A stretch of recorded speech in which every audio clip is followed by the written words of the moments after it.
Hello everyone, welcome to our study channel examyatra.com. In this session हम modern Indian history के topic revolts and movements को cover करेंगे और आज हम इसमें देखेंगे revolt of 1857 part 3।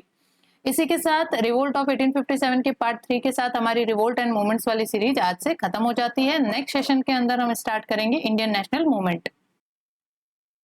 Last session के अंदर हमने देखे थे major centre of the revolts and particular leader which held the leadership in that centre and British official who got successful in the crushing the revolt of 1857 in that particular center. ये discuss करने के साथ हमने discuss किया था causes of failure of the revolt of 1857 and we also discussed the nature of the revolt of 1857. In this session हम अब जो आफ्टर इफेक्ट है 1857 के बाद क्या हुआ, रिवोल्ट ऑफ 1857 जब आउटब्रेक हो गया और उसको सप्रेस भी कर दिया गया तो उसके बाद क्या हुआ, उसके बाद ब्रिटिश गवर्नमेंट का क्या एटीट्यूड रहा फॉर द इंडियन सोसाइटी, उसके बाद इंडियन ब्रिटिश गवर्नमेंट के क्या स्टेप रहे for the various section of the Indian society. तो ये सब हम इस सेशन के अंदर कवर करने वाले हैं और इस सेशन के अंदर हम मेंस ओरिएंटेड स्टडी करेंगे थोड़ा सा, और मेंस एग्जामिनेशन के अंदर जो वेरी फेमस है और जिससे बहुत ज्यादा क्वेश्चन बनते भी है जो है इसके debate over the nature of the revolt of 1857। जो 1857 का रिवोल्ट का जो नेचर था, जो हमने ऑलरेडी जनरली डिस्कस किया कि क्या क्या नेचर रहे थे, तो उसके ऊपर जो वेरियस हिस्टोरियंस हैं उन्होंने जो अपनी स्टडी और जो रिसर्च की उसके ऊपर उन्होंने अलग अलग हिस्टोरियन ने अपने अलग अलग व्यू रखे। किसी ने इसको फर्स्ट वॉर ऑफ इंडिपेंडेंस का, किसी ने इसको जस्ट अ म्यूटिनी टाइटल दिया। तो इस तरीके से जो हिस्टोरियोग्राफी हुई उसको हम यहाँ पे डिस्कस करेंगे जो मेंस एग्जामिनेशन के पॉइंट ऑफ व्यू से आपका बहुत ज्यादा इंपॉर्टेंट है। तो यहाँ पे अब रिवोल्ट हो जाता है, मई में स्टार्ट होता है 1857 में 10 मई को, है ना, और जाके एंड हो जाता है दिसंबर तक, यानी दिसंबर तक कंप्लीटली वापस जो अथॉरिटी है ब्रिटिश अथॉरिटी वो रिस्टेब्लिश हो जाती है, लॉ एंड ऑर्डर मेंटेन हो जाता है सभी जगह पे जहां जहां पे ये म्यूटिनी या ये जो रिवेलियंस है वो ब्रोक आउट हुआ था। लेकिन इस रिवोल्ट के होने के साथ साथ ही जो ब्रिटिश एम्पायर इंडिया के अंदर मौजूद था, जो British empire by the East India company जो यहाँ पे अपनी जड़ें गड़ा कर बैठा था, वो कहीं ना कहीं इस रिवोल्ट ने इसकी जड़ों को हिलाया था। This revolt was shaken the root of the empire of British East India company. तो रिवोल्ट ऑफ 1857 के बाद ब्रिटिश पार्लियामेंट को या ब्रिटिश गवर्नमेंट को ये रियलाइज हो गया कि अब ईस्ट इंडिया कंपनी को अगर और ज्यादा गवर्न करने को दिया इंडिया को, यानी इंडिया पहले इनको लीज पे दिया जाता था, ईस्ट इंडिया कंपनी यहाँ पे एक मर्केंटाइल कंपनी या एक जो क्या कहते हैं व्यवसायी तौर पे जस्ट अपने इंटरेस्ट को फुलफिल करने के लिए यहाँ पे अपना एडमिनिस्ट्रेशन चला रही थी। उसका मेन एम था इंपीरियल इंटरेस्ट को सर्व करना, दैट्स इट। चाहे वो फिर कैसे भी हो, किसी भी तरह के फ्रॉडुलेंस मीन उसे यूज करने पड़े या किसी भी तरह के टैक्टिक्स यूज करनी पड़े, जैसे हमने देखा है लैंड रेवेन्यू सिस्टम में भी आपने देखा कि उनको मैक्सिमम रेवेन्यू गेन करने के लिए उन्होंने किस तरह की नीति अपनाई, किस तरह की ऑपरेसिव पॉलिसी उन्होंने एग्जीक्यूट की, और अपने इंपीरियल इंटरेस्ट को सर्व करने के लिए यानी अपने जो ब्रिटिश मैन्युफैक्चर्ड गुड है उनको यहाँ पे इंडियन मार्केट के अंदर सेल करने के लिए किस तरह से इंपीरियल प्रेफरेंस जैसी पॉलिसी अपनाई, जिससे कि इंडियन सोसाइटी का बहुत ज्यादा एक्सप्लॉयटेशन हुआ। इससे फिर इंडियन सोसाइटी ने, मैंने आपको बताया कि वो सारे ग्रीवेंसेस ग्रेजुअली उनके मन के अंदर एग्रीगेटेड होते गए अगेंस्ट द ब्रिटिश गवर्नमेंट और we can say British East India company के एडमिनिस्ट्रेशन के अगेंस्ट, और फाइनली रिवोल्ट ऑफ 1857 के अंदर उन सभी ने अपने हैंड ज्वाइन कर लिए। Though their motives and interest were different but their causes of the operation were same, यानी कि उनका जो इनेमी है वो सेम था, बाकी उनके जो इंटरेस्ट थे या उनके जो ग्रीवेंसेस थे वो डिफरेंट थे, लेकिन इनेमी कौन था? British East India company. तो कॉमन इनेमी होने की वजह से उन सब ने अपने हैंड ज्वाइन किए इन द रिवोल्ट ऑफ 1857। ये कहानी अब तक हमने देखी। तो अब ब्रिटिश पार्लियामेंट या हम कह सकते हैं जो होम गवर्नमेंट है ब्रिटिश गवर्नमेंट है, अब उनको रियलाइज हो गया कि अगर ईस्ट इंडिया कंपनी को अगर सेम तरीके से जो ये ऑपरेसिव पॉलिसी अपनाते हैं इंडियन सोसाइटी के ऊपर, इसी तरह से अगर इंडियन सोसाइटी को गवर्न करते रहे तो इंडिया जो है उसके अंदर बहुत ज्यादा रिसेंटमेंट जो है गवर्नमेंट के प्रति, इंडिया ब्रिटिश गवर्नमेंट के प्रति, वो और ज्यादा रिसेंटमेंट जो है वो बढ़ जाएगी, नाराजगी बढ़ जाएगी, and then it will be not possible to govern India. Because फिर जो रिसेंटमेंट है या जो एंगर है वो इतना ज्यादा बढ़ जाएगा इंडिया सोसाइटी को, because living in the oppressive condition, कि बिकॉज अब यहाँ पे खाली यही नहीं है कि भाई गवार जनता है उसके ऊपर आके कोई भी रूल करेगा, यहाँ पे एजुकेशन सिस्टम का भी इंट्रोडक्शन हो चुका है और मोस्टली लोग जो है वो एजुकेटेड हो रहे हैं और हो चुके हैं। तो वो लोग जो है इन सभी मास को यहाँ पे अपने जो राइटिंग है, अपने जो जैसे कोई पोइट्री राइटिंग कर रहा है, कोई जर्नल लिख रहा है, कोई न्यूज़पेपर पब्लिश कर रहा है, उन सभी के माध्यम से जो ब्रिटिश गवर्नमेंट का ऑपरेसिव नेचर है वो लोगों को समझाने की कोशिश की जा रही है, by the newspaper, by the journals, by the magazines and by the poetry and many things. तो यहाँ पे इंडियन प्रेस भी जो है वो भी अपना रोल प्ले करने लग गई है। तो ऑल ओवर साइड से आप देखो तो अब इंडिया को जस्ट ये नहीं कह सकते कि ये land of the uneducated people, now India become a land of the educated man, and they know and they started to understand the oppressive nature or alien character of the British government। तो फिर British parliament को ये चीज यहाँ पे realise हो चुकी थी। अब उनको इंडिया को जो है अपनी कॉलोनी के रूप में ट्रीट करना था, ना कि जस्ट एक्सप्लॉयटेशन के रूप में। या कॉलोनी का मतलब है कि हाँ, जैसे ब्रिटेन को वो गवर्न कर रहे हैं, वहां के लोगों के लिए भी पॉलिसी मेकिंग की जाती है सो दैट कि उनका भी सोशल अपलिफ्टमेंट हो, उनका भी एडवांसमेंट हो और वहां पे भी डेवलपमेंट जैसी प्रोसेस हो सके। तो इस तरह से अब इंडिया को गवर्न करने का टाइम आ चुका था। तो ब्रिटिश दो उनका कभी भी ये मोटिव नहीं रहा कि भाई इंडिया को जो है हम डेवलप करें, इंडिया को सिविलाइज करें, इंडिया के लिए और ज्यादा काम करें, उनका ये मोटिव कभी नहीं था। जस्ट ये सारी चीजें थ्योरेटिकल रही, लेकिन इन प्रैक्टिस कभी भी नहीं आ सकती। इवन 1947 तक ये चीजें प्रैक्टिस में नहीं आ सकी कि ब्रिटिश पार्लियामेंट जो है वो ये कह रही है कि नहीं भी हम यहाँ पे इंडिया को रूल करने के लिए नहीं है, हम इंडिया को सिविलाइज करने के लिए आए हैं। और ऐसी तरह की ये जो सारी चीजें हैं ये जस्ट थ्योरेटिकल रही है, चाहे भले वो ईस्ट इंडिया कंपनी का एडमिनिस्ट्रेशन वाला टाइम पीरियड हो, चाहे वो ब्रिटिश एम्पायर का डायरेक्ट ब्रिटिश गवर्नमेंट का यहाँ पे जो रूल है वो स्टेब्लिश होता है। तब भी कभी भी इंडिया के लिए इन्होंने अपने कॉन्साइंस से या स्वविवेक से कभी भी ऐसी पॉलिसी नहीं बनाई जो इंडियन सोसाइटी के अपलिफ्टमेंट के लिए ओरिएंटेड हो। तो ये सारी चीजें थ्योरेटिकल थी। लेकिन इंडिया लोगों को अपने विश्वास में लेने के लिए और इस रिसेंटमेंट को खत्म करने के लिए इन्होंने फिर रिवोल्ट ऑफ 1857 के बाद एक मेजर स्टेप उठाते हैं, that is the end of the rule of east India company in India. East India company को जो अब इंडिया को लीज पे दिया जाता था 20 इयर्स के एक्सटेंशन पे, इंडिया के अंदर अपनी जो मर्केंटाइल एक्टिविटीज है उसको करने के लिए एक्सटेंशन पे दिया जाता था। तो ये खाली मर्केंटाइल ही नहीं रह गई, पॉलिटिकल पावर भी, पॉलिटिकल अथॉरिटी भी बन चुकी थी ईस्ट इंडिया कंपनी। हमने देखा किस तरह से बंगाल के अंदर रूल एस्टेब्लिश किया, देन पंजाब को अनेक्स किया। तो ये not only a mercantile company, or we can say कि not only a commercial company, it's become a political authority as well in India।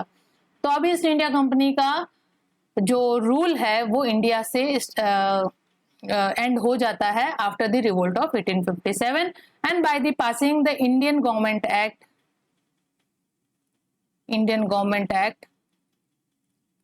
Act of 1858। 1858 के एक्ट के पास हो जाने के साथ ही ईस्ट इंडिया कंपनी का रूल इंडिया से खत्म हो जाता है, एंड हो जाता है। और अब कमान कौन संभालता है? इंडिया की कमान संभालता है डायरेक्ट ब्रिटिश गवर्नमेंट। तो यहां से company rule was over and crown rule started. ठीक है, 1858 के अंदर चार्टर पहले, अब आपको ये भी मैंने एक वीडियो के अंदर आपको बताया था कि जो भी एक्ट ईस्ट इंडिया कंपनी के टाइम में पास होते थे फॉर द इंडियन एडमिनिस्ट्रेशन के लिए, उसको कहते थे चार्टर एक्ट। ठीक है, और जब ईस्ट इंडिया कंपनी का रूल खत्म हो जाता है इन 1858, by the government of India act 1858। तो 1858 के अंदर उसके बाद से जितने भी बिल पास होते हैं उनको चार्टर एक्ट नहीं कहते, उनको कहते हैं गवर्नमेंट ऑफ इंडिया एक्ट, ठीक है, या काउंसिल एक्ट, जो भी है, ये दो नाम सुनने को मिलेंगे। लेकिन चार्टर एक्ट जो है वो 1858 के पहले के जितने भी इंडियन एडमिनिस्ट्रेटिव रिलेटेड एक्ट पास किए जाते थे उनको चार्टर एक्ट कहते थे। तो ये डिफरेंस आप ध्यान रखना। तो यहाँ पे first 1858 government of India act of 1858 पास होने के साथ ही कंपनी का रूल खत्म हो जाता है इंडिया से और क्राउन रूल एस्टेब्लिश हो जाता है। तो new system of administration was laid down by the act passed in August 1858 by the British parliament. और इसने जो ईस्ट इंडिया कंपनी, इस एक्ट ने पास होने के साथ ही जो ईस्ट इंडिया कंपनी के पास इंडिया की कमान थी या जो पावर थी वो किसको ट्रांसफर कर दी जाती है? क्राउन को। Now crown will be soul authority over the India. इससे पहले ईस्ट इंडिया कंपनी के टाइम के पहले कौन गवर्न करता था? ईस्ट इंडिया कंपनी की दो बॉडी थी, बोर्ड ऑफ कंट्रोल और डायरेक्टर ऑफ द, जो डायरेक्टर ऑफ द कंपनी थे वो बोर्ड ऑफ द कंट्रोल। तो board of the control and directors वाली जो पोस्ट थी वो यहाँ पे डिसमेंटल कर दी गई, अबॉलिश कर दी गई और उसके स्थान पर एक न्यू पोस्ट क्रिएट की गई, that is the secretary of state for India. Secretary of state for India जैसा न्यू पोस्ट यहाँ पे क्रिएट किया गया, किनके स्थान पर? बोर्ड ऑफ कंट्रोल और डायरेक्टर ऑफ द कंपनी के स्थान पर। और ये जो सेक्रेटरी ऑफ स्टेट हुआ करता था ये ब्रिटिश पार्लियामेंट का, ये ब्रिटिश गवर्नमेंट का डायरेक्ट रिप्रेजेंटेटिव हुआ करता था और वी कैन से कि ये ब्रिटिश कैबिनेट का मेंबर हुआ करता था और ये ब्रिटिश पार्लियामेंट को डायरेक्ट रिस्पॉन्सिबल होता था। तो ये ब्रिटिश कैबिनेट का क्या हुआ करता था? मेंबर हुआ करता था। तो 1858 के एक्ट के साथ क्या क्या डेवलपमेंट हुए? एक तो यहाँ पे ईस्ट इंडिया कंपनी का रूल भारत से खत्म हो जाता है, टोटल पावर किसको ट्रांसफर कर दी जाती है? ब्रिटिश क्राउन को। और इसके साथ ही जो बोर्ड ऑफ कंट्रोल और डायरेक्टर ऑफ द कंपनी के पास जो अथॉरिटी थी over the over the administration of the Indian state, उसकी कंप्लीट पावर किसको ट्रांसफर कर दी जाती है? Secretary of the state for India, जो कि एक न्यू ऑफिस था और उसको न्यूली क्रिएट किया गया था बाय द 1858 के गवर्नमेंट ऑफ इंडिया एक्ट के साथ। तो government of India act of 1858 जो है उसी के अंदर secretary of state for India जैसी पोस्ट का गठन किया जाता है। तो आपसे अगर प्री में क्वेश्चन पूछे या कहीं स्टेट पीसीएस के प्रीलिम्स में क्वेश्चन पूछा जाए आपको कि जो सेक्रेटरी ऑफ स्टेट की पोस्ट है, secretary of state for the India, वो किस एक्ट के साथ, ये बहुत ज्यादा पूछा जाता है, किस एक्ट में कौन सी पोस्ट का जनरेशन हुआ? जैसे गवर्नर जनरल ऑफ इंडिया है, फिर पहले गवर्नर ऑफ बंगाल, फिर गवर्नर जनरल ऑफ बंगाल, फिर गवर्नर जनरल ऑफ इंडिया, उसके बाद फिर क्या होता है? Secretary of state for India. ऐसी पोस्ट जो है ये कब कब किस किस एक्ट के थ्रू क्रिएट की गई थी? ये क्वेश्चन प्रीलिम्स का क्वेश्चन होता ही होता है, भले आप कोई सा भी प्रीलिम्स ले लो, यूपीएससी दे लो या स्टेट पीसीएस दे लो। तो secretary of state for India की जो पोस्ट है वो उसका क्रिएशन होता है गवर्नमेंट ऑफ इंडिया एक्ट 1858। और इसी के साथ ही state secretary of state for India के पद के साथ ही एक और ऑफिस क्रिएट होता है, that is the vice Roy. Vice Roy कोई नया पोस्ट नहीं था, जो गवर्नर जनरल ऑफ इंडिया था, गवर्नर जनरल ऑफ इंडिया, उसकी पोस्ट को कन्वर्ट करके बदल दिया वॉइस रॉय के अंदर। जो अब वॉइस रॉय था ये डायरेक्ट रिप्रेजेंटेटिव हुआ करता था ऑफ द ब्रिटिश क्राउन। तो जो अथॉरिटी पहले गवर्नर जनरल ऑफ इंडिया के पास हुआ करती थी 1857 के एक्ट के पहले, वही जो अथॉरिटी है वो वाइस रॉय के पास हुआ करते थे। लेकिन वाइस रॉय जो है अब यहाँ पे सोल डिसीजन मेकर नहीं है, बिकॉज 1857 के पहले तो जो गवर्नर जनरल ऑफ इंडिया हुआ करता था वो सोल अथॉरिटी रखता था, या कंप्लीट डिसीजन मेकिंग की अथॉरिटी किसके पास हुआ करती थी? गवर्नर जनरल ऑफ इंडिया के पास। लेकिन अभी इसको कौन वाइस रॉय है, ये किसके सबऑर्डिनेशन में काम करेगा? Secretary of state for India, जो कि ब्रिटिश कैबिनेट का मेंबर है और डायरेक्ट रिस्पॉन्सिबल है for the to the British parliament. तो यहाँ पे यही चीज है कि under the act government was to be carried on as before by the governor general who was also given the title of viceroy. He was now crown's personal representative. तो ये secretary of the state for India जो है ये तो आपका बन जाता है इंडिया को गवर्न करने के लिए, और उसको असिस्ट कौन करता है? Viceroy. Viceroy plus secretary of state of India. ठीक है, ये ब्रिटिश कैबिनेट का मेंबर हुआ करता था, और वाइसरॉय है ये जो गवर्नर जनरल ऑफ इंडिया की पोस्ट थी उसको ही कन्वर्ट कर दिया किसके अंदर? वाइसरॉय के अंदर। तो अब ये दोनों मिलके जो है वो इंडिया को गवर्न करते हैं। तो ये एडमिनिस्ट्रेटिव चेंजेस हुए आफ्टर द रिवोल्ट ऑफ 1857। अब हम देखते हैं military changes after the revolt of 1857। तो मिलिट्री चेंजेस के अंदर क्या किया जाता है यहाँ पे कि मिलिट्री को टोटली रीऑर्गेनाइज किया जाता है, क्योंकि इस जो रिवोल्ट ऑफ 1857 का अगर मेन कॉज देखे तो वो थे सोल्जर्स या आर्मी। तो आर्मी को वापस यहाँ पे मिलिट्री को वापस रीऑर्गेनाइज किया जाता है, और ये अब कैसी पॉलिसी अपनाई जाती है यहाँ पे इसके रीऑर्गेनाइजेशन में? डिवीजन एंड काउंटरपॉइज, यानी डिवाइड एंड रूल की जो नीति है वो अपनाई जाती है। यानी कि जो सोल्जर्स है उनको caste, creed, race and martial, non martial ऐसे बेसिस पे बांट दो। फॉर एग्जाम्पल जैसे कि सिख रेजिमेंट, गोरखा रेजिमेंट, है ना। कोई ट्राइबल रेजिमेंट है तो उसको ट्राइबल टाइटल देके बांट दो। तो इन्होंने डिवाइड एंड रूल पॉलिसी अपनाई सो दैट कि इंडियन सोल्जर्स के अमंग अगर वो एक ही रहे और इनके अंदर कास्ट, क्रीड, रेस के रिगार्डिंग अगर चीजें नहीं उनके अंदर ये फीलिंग डेवलप नहीं की कि तुम सिख कम्युनिटी से बिलोंग करते हो या तुम इस रीजन से बिलोंग करते हो, ये रीजन अच्छा है, ये रीजन मार्शल है, ये नॉन मार्शल रेस है, इस तरह से अगर इनको नहीं बांटा तो इनके अंदर वापस कौन सी भावना जागेगी? नेशनलिज्म की। अगर उन्होंने अपने आप को एक समझना शुरू किया, उनके ग्रीवेंसेस अगर कॉमन रहे, तो ये वापस जो है नेशनलिज्म की भावना को एग्रीवेटेड कर सकता है। तो अब इनके रीऑर्गेनाइजेशन में पर्टिकुलरली यहाँ पे डिवीजन और काउंटरपॉइज यानी डिवाइड और रूल की पॉलिसी अपनाई जाती है। जो आर्मी का अमलगेमेशन स्कीम है ऑफ द 1861, इसके अंदर क्या होता था कि जो कंपनी के अंदर जो रिक्रूटेड यूरोपियन ट्रूप्स उनको क्राउन की सर्विस के अंदर थोड़े दिन के लिए इंग्लैंड भेजा जाता था।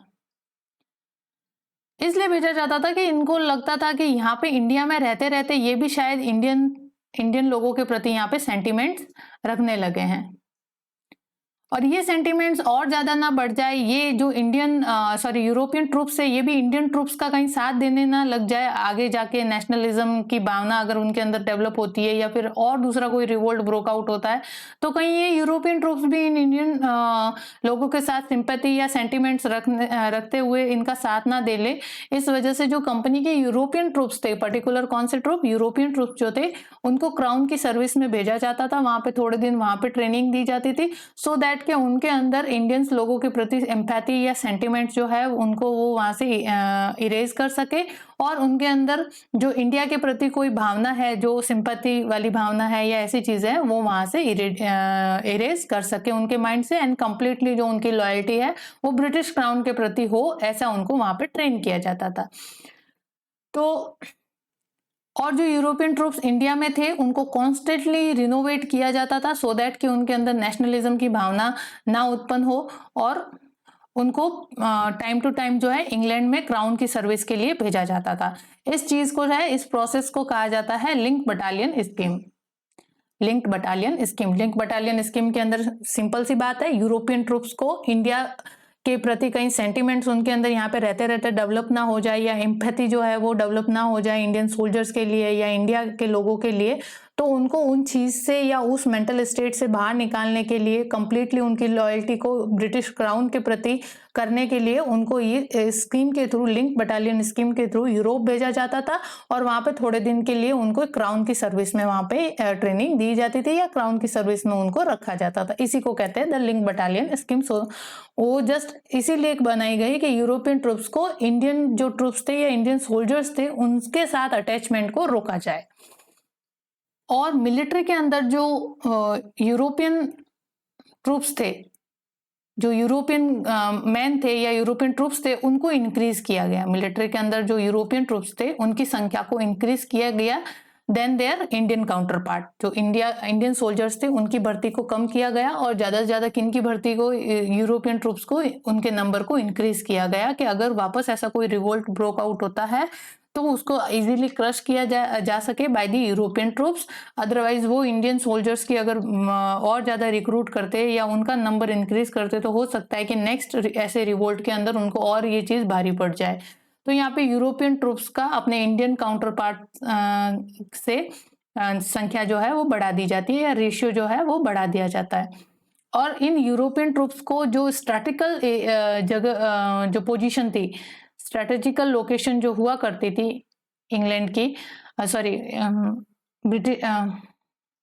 ब्रिटिश गवर्नमेंट की, उन स्ट्रेटेजिकल लोकेशन पे इन यूरोपियन ट्रूप्स को डिप्लॉय किया जाता था। उन पोजीशन जो जोग्राफिकली सेंसिटिव जोन है या जो जोग्राफिकली स्ट्रेटेजिकल लोकेशन है, मिलिट्रीली स्ट्रेटेजिकल लोकेशन है, वहाँ पे इनको डिप्लॉय किया जाता था, किनको, यूरोपियन ट्रूप्स को। और इंडियन जो सोल्जर्स हैं उनको नॉर्मल सर्विस के लिए रखा जाता था।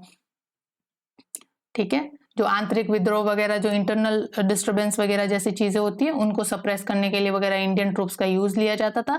लेकिन जो मोस्ट स्ट्रेटेजिकल लोकेशन हुआ करती थी उनके ऊपर पूरा कंट्रोल यूरोपियन ट्रूप्स का होता था कि अगर वापस कोई ऐसा रिवोल्ट ब्रोक आउट होता है या म्यूटिनी ब्रोक आउट होती है तो उसको इजीली सप्रेस किया जा सके।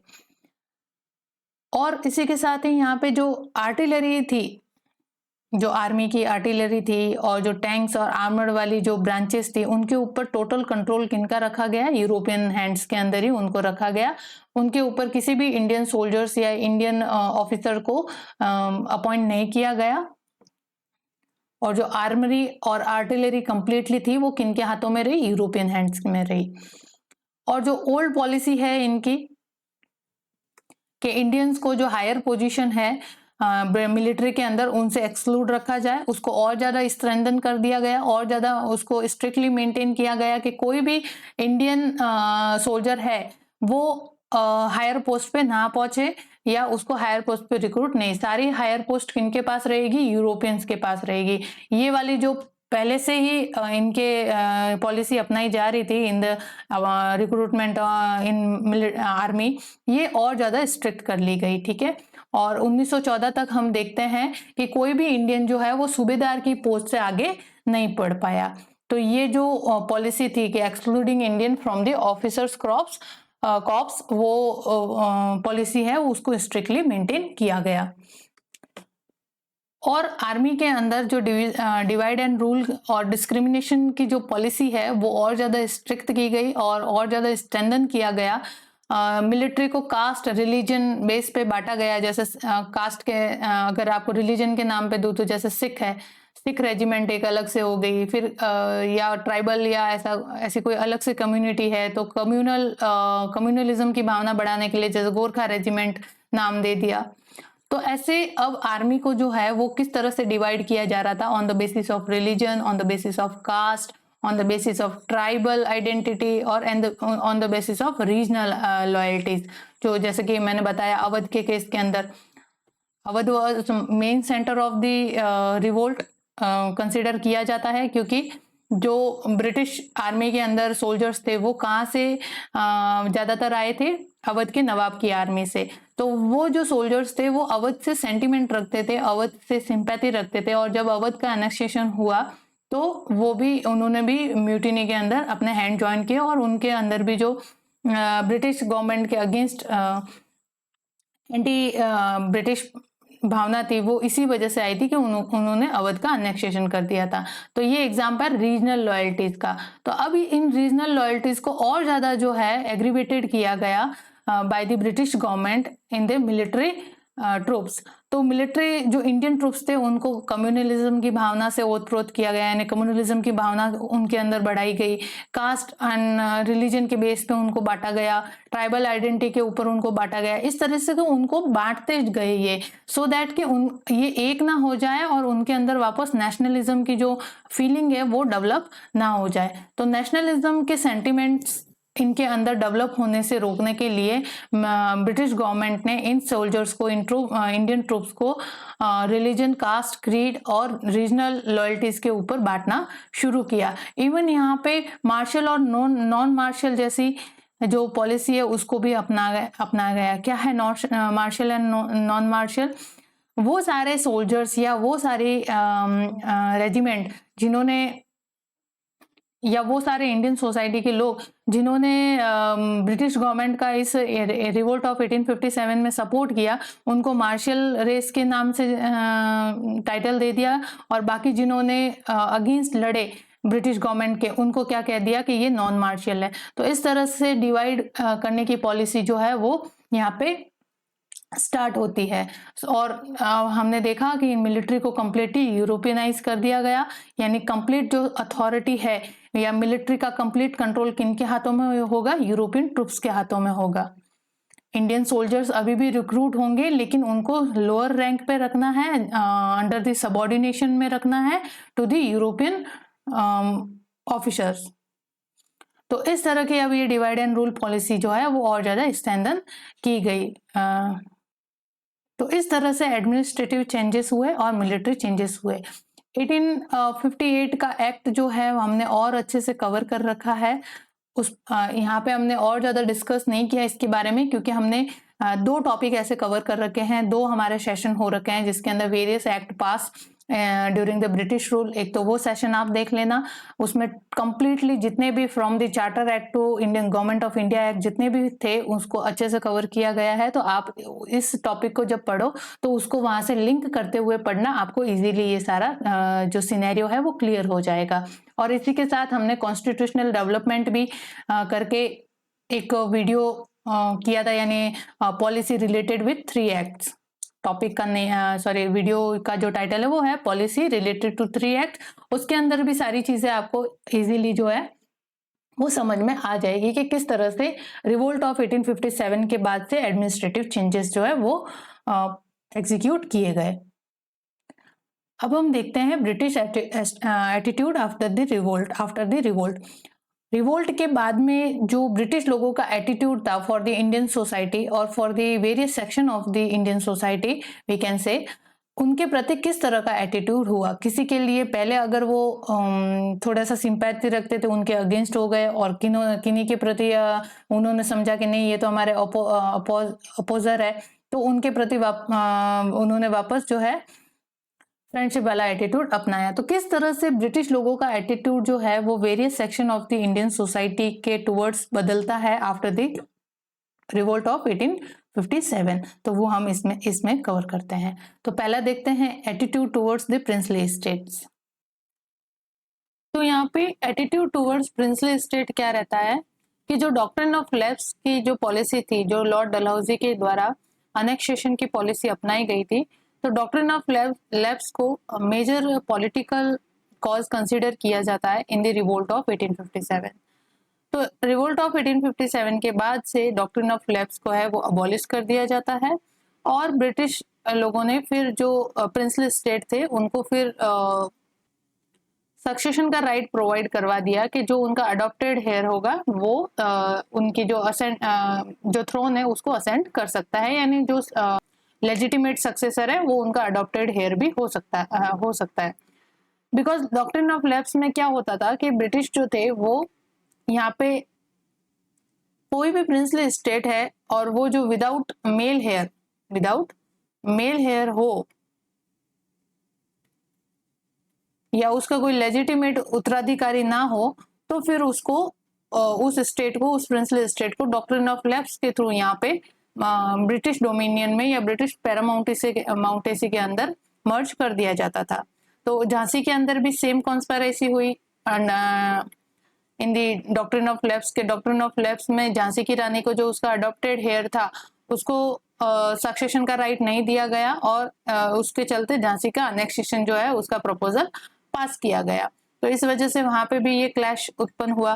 तो डॉक्ट्रिन ऑफ लेफ्ट को एक मेजर पॉलिटिकल कॉज माना जाता है for the resentment of the Indian society और the princely state towards the British government, और it was also a major political cause we can say for the revolt of 1857। तो revolt of 1857 के बाद से जो ब्रिटिश एटीट्यूड रहता है towards the princely state, that is कि doctrine of lapse को अबॉलिश कर दिया गया और जो अडॉप्टेड हेयर था उसको सक्सेशन के राइट जो है वो प्रोवाइड कर दिए गए। और ये इस वजह से किया गया यहाँ पे बिकॉज थ्रू आउट द 1857 अगर रिवोल्ट देखा जाए तो उसके अंदर जो प्रिंसली स्टेट के राजा वगैरह थे वो जो थे ब्रिटिश गवर्नमेंट के सपोर्टर के रूप में साबित होते हैं, यानी कि रिवोल्ट को सप्रेस करने के अंदर इनकी मेजर भूमिका रहती है, या वी कैन से कि they were played a role as a powerful ally. तो यहाँ पे प्रिंसली स्टेट की सेना प्लस प्रिंसली स्टेट की मिलिट्री प्लस यहाँ पे ब्रिटिश मिलिट्री ने मिलकर यहाँ पे रिवोल्ट ऑफ 1857 को यहाँ सप्रेस किया था। इस वजह से फिर जो प्रिंसली स्टेट के टूवर्ड इनका जो एटीट्यूड रहता है वो पॉजिटिव हो जाता है, बिकॉज उनको रियलाइज हो गया था कि these rajas and these princely state can be a powerful allies for us throughout the they considered that this princely state and rajas will be prove as a powerful ally to prevent any major revolt or any major movements in the India in the future। तो इस वजह से उन्होंने उनके role को recognise किया और positive attitude अपनाते हुए यहाँ पे डॉक्ट्रिन ऑफ लैप्स को अबॉलिश कर दिया और जो अडॉप्टेड हेयर को सक्सेशन के राइट है वो प्रोवाइड कर दिए गए। नेक्स्ट है यहाँ पे attitude toward intelligentsia. Attitude toward the intelligentsia या बुद्धिजीवी वर्ग के प्रति उनका क्या एटीट्यूड रहता है वो देखते हैं। तो यहाँ पे हमने जब nature of the revolt of 1857 देखा तो हमने यहाँ पे देखा कि जो इंटेलिजेंसिया सेक्शन था इंडियन सोसाइटी का वो इस रिवोल्ट से दूर ही रहता है, वो इस रिवोल्ट से एलिनेटेड रहते हैं बिकॉज वो कंसिडर करते हैं कि जो रिवोल्ट है उसका nature was not a progressive, ये प्रोग्रेसिव आइडिया पे बेस नहीं है। इस वजह से ये जो इंटेलिजेंसिया वाला पूरा टोटल सेक्शन है इंडियन सोसाइटी का वो उस रिवोल्ट से एलिनेटेड रहता है या दूर रहता है। उनका मानना था कि जो ब्रिटिश एडमिनिस्ट्रेशन के द्वारा सोशल रिलीजियस रिफॉर्म के लिए जो एफर्ट किए जा रहे हैं they were more progressive than this revolt of 1857 का आइडियल। तो रिवोल्ट ऑफ 1857 को इन्होंने ऐसा कंसिडर किया कि जो रिवोल्ट है इसका जो कोई हाई आइडियलिज्म नहीं है।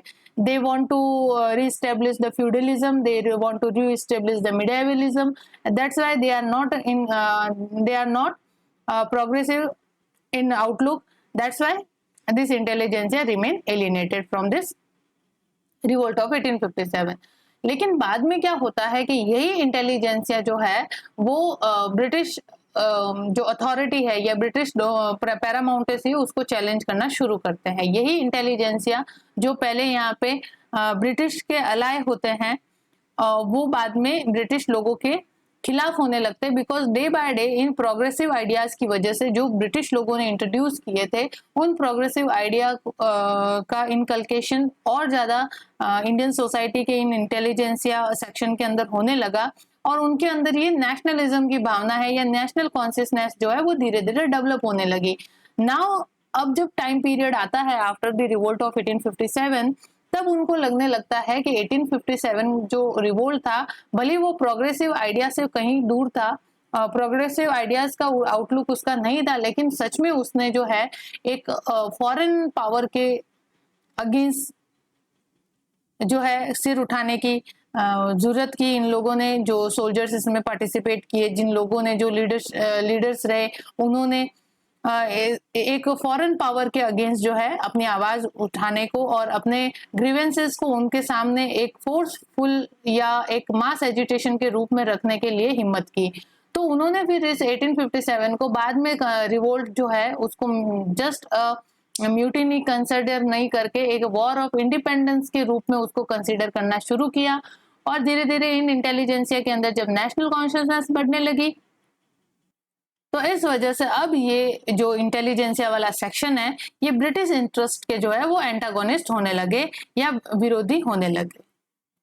तो अब ये ब्रिटिश लोगों के लिए एज अ चैलेंज के रूप में उभर रहे थे और फिर इनके प्रति जो ब्रिटिश लोगों का एटीट्यूड था वो नेगेटिव या क्रिटिकल रूप में सामने आने लगा। तो क्रिटिकल एटीट्यूड जो है not exactly after the 1857 over the period of time or we can say कि subsequent periods के समय ब्रिटिश लोगों का जो एटीट्यूड है that develop as a critical attitude towards the intelligentsia। ठीक है, तो ये यहाँ पे इंटेलिजेंसिया के प्रति ये वाला आपके एटीट्यूड रहता है।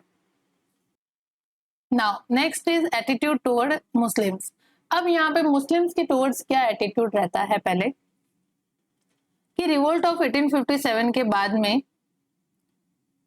जो British attitude toward the Muslim section of the society है वो कंप्लीट चेंज हो जाता है, यानी कि वी कैन से नेगेटिव हो जाता है। कैसे हो जाता है कि जब रिवोल्ट हो गया तो उसके बाद में जो कमीशन या कमिटी ऐसे बिठाई होगी कि पता करो क्या रिवोल्ट के मेन कॉज वगैरह रहे।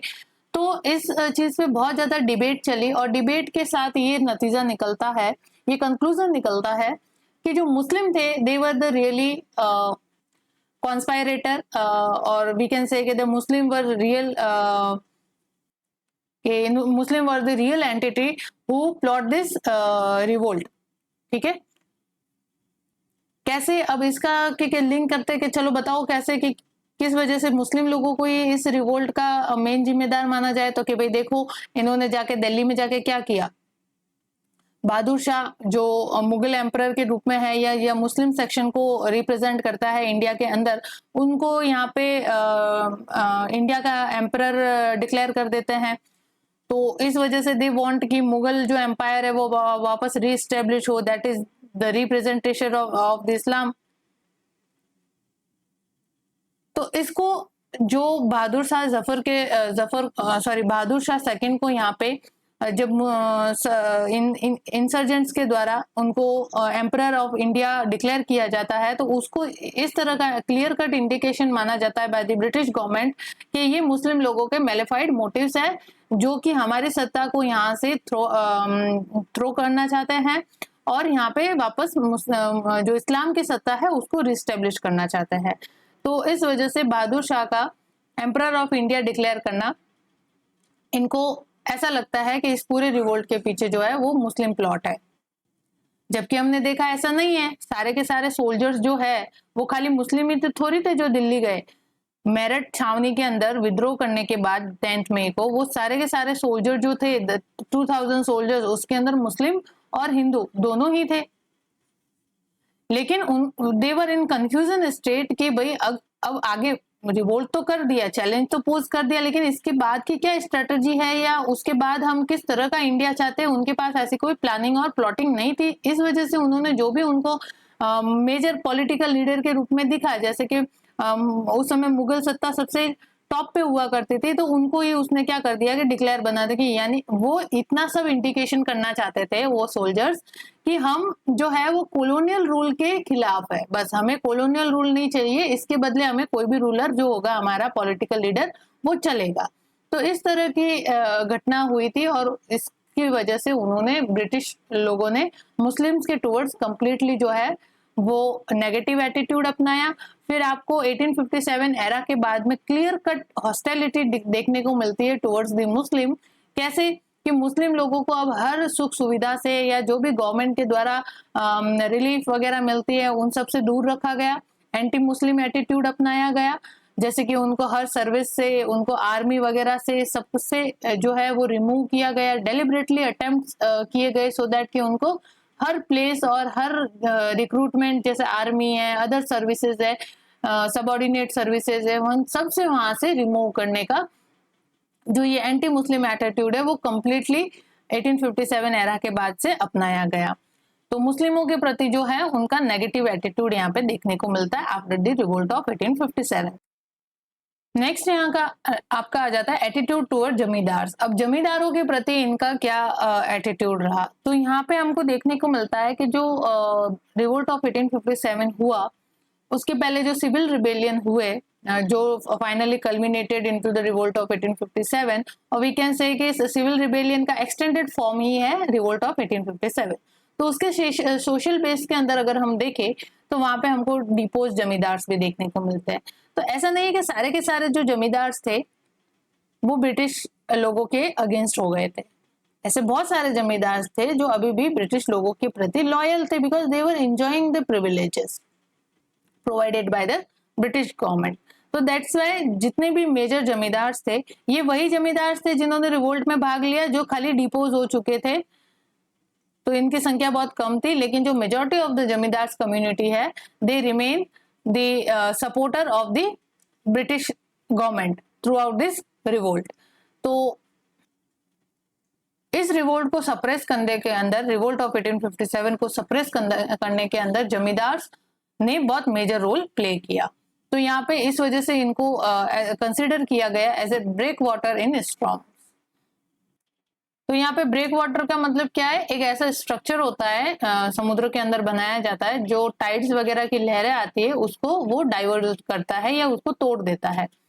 तो जमींदारों को भी इस तरह जमींदारों को भी ब्रेक वाटर की तरह कंसीडर किया गया कि जो ये स्टॉर्म आया 1857 का जो तूफान आया उसको डिस्पर्स करने में या फिर डिसमेंटल करने में, डाइवर्स करने के अंदर सबसे मेजर रोल किसका रहा, इन जमींदारों का रहा। इसलिए जमींदारों के प्रति इनका फिर पॉजिटिव एटीट्यूड रहा।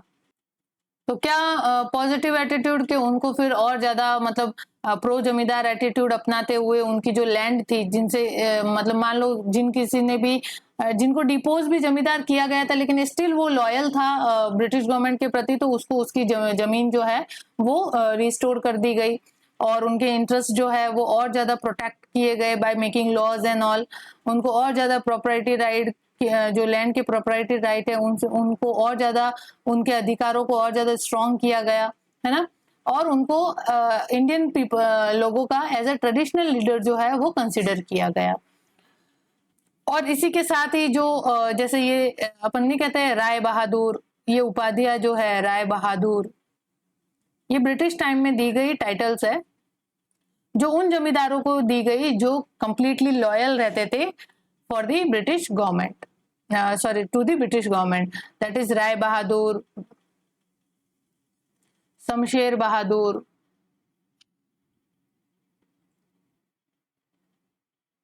और नाइटहुड जैसी उपाधियां। रविंद्रनाथ टैगोर जी को भी तो नाइटहुड की उपाधि दी गई है बाय द ब्रिटिश गवर्नमेंट। तो नाइटहुड जैसी उपाधियां हैं, राय बहादुर, शमशेर बहादुर, ये ऐसे टाइटल जो है वो उनको दिए जाते थे, उन जमींदारों को वगैरह दिए जाते थे जो कि ब्रिटिश गवर्नमेंट के प्रति लॉयल रहते थे। ठीक है, तो उनको इन टाइटल से नवाजा गया। नेक्स्ट यहाँ पे आ जाता है एटीट्यूड टुवर्ड्स रिफॉर्म। जो सोशियो रिलीजियस रिफॉर्म के अंदर हम पढ़ते हैं कि ब्रिटिश गवर्नमेंट के द्वारा इंडियन सोसाइटी के लिए रिफॉर्म इंट्रोड्यूस किए जा रहे थे, जैसे सती प्रथा के ऊपर रोक लगाना, चाइल्ड में जो फीमेल इन्फेंटिसाइड है उसके ऊपर रोक लगाना, चाइल्ड मैरिज के ऊपर, विडो रीमैरिज के ऊपर।